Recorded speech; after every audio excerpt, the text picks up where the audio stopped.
Top 9 des personnages les plus puissants en Onigashima Mejo, on voit ça ensemble dans cette vidéo. Bon, 9ème position pour Sanji, 8ème pour King, interchangeable. Alors non, ils ne sont pas interchangeables. Sanji est encore aujourd'hui moins fort que King. Tout simplement parce qu'en fait Sanji manque encore de puissance de frappe. En fait défensivement Sanji va clairement faire le taf. Il est assez même rapide pour toucher King, hein. Il sera assez rapide pour suivre King tout ça. Il lui manque juste de la puissance de frappe. Et clairement il n'en a pas assez pour vraiment faire du sale à King. En fait il manque à Sanji un HDA+, tout simplement. Tu lui donnes un acquis de l'armement au moins avancé. Même pas un HDR+, au moins HDA+, ça fait le taf. Mais il n'en a pas malheureusement. Du coup King 8ème c'est sa bonne place. 7ème pour Zoro c'est sa bonne place. Yamato 6ème, en fait Yamato elle est trop dure à juger pour vraiment bien la classer. Maintenant elle a quand même tenu Kaido en 1v1 les frères sous sa meilleure forme, disons les termes, même s'il y avait de la fatigue c'est vrai, mais sous sa meilleure forme. Voilà, Yamato c'est bien placé. Hein. L'eau 5ème les frères, l'eau 5ème. Bah, le feat de l'eau est moins fort que celui de Yamato, faut être tout à fait honnête. Maintenant dans un pur 1v1, l'eau pourrait faire très très mal à Yamato, faut essayer d'être honnête. C'est un combat qui serait très chaud, c'est dur à juger. Maintenant, moi je peux entendre les deux en vrai de vrai. Et d'ailleurs, dans le interchangeable, j'ai rajouté Marco. Marco, vous savez, je l'aime beaucoup, mais il n'est pas.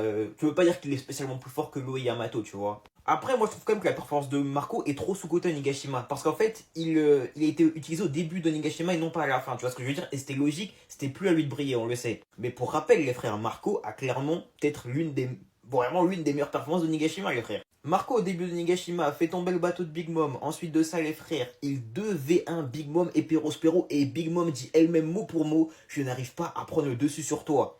Elle le dit mot pour mot face à Marco tout seul contre Perospero et elle, les frères.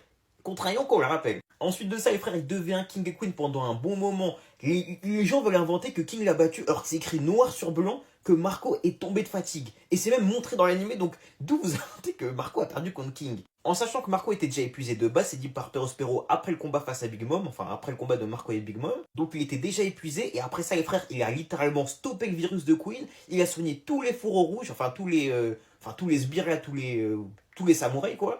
Et tout ça en même temps qu'il est en train de devenir King et Queen. Et les frères, vous sous-cotez trop. Tout en rappelant que lorsque Kaido redescend après avoir battu Luffy, Marco part pour faire son 1v1 contre lui. Les frères, vous sous-cotez trop sa performance. Marco est un monstre. En vrai, 4ème, c'est sa bonne place, faut être honnête. Parce que clairement, aucun de ceux du dessous peut vraiment le battre, tu vois. 3ème pour Big Mom, les frères, clairement, c'est sa place. 2ème pour Luffy, c'est sa place. Kaido premier, c'est sa place. Kaido et Luffy, bien évidemment, interchangeables, vous connaissez. Maintenant, pour moi, Kaido, en fait, ça n'a pas été un 1v1 pour Kaido. Luffy a fait un 1v1 contre Kaido, Kaido n'a pas fait un 1v1 contre Luffy. Vous voyez ce que je veux dire? Kaido s'est tapé 4 rounds, il s'est tapé 12 000 personnes, Luffy a fait un 1v1, tu vois. Donc bref. Et encore, je dis 1v1, les frères, Luffy a eu beaucoup d'aide à beaucoup de moments, plus ça a été soigné plusieurs fois. Clairement, Kaido saute dessus.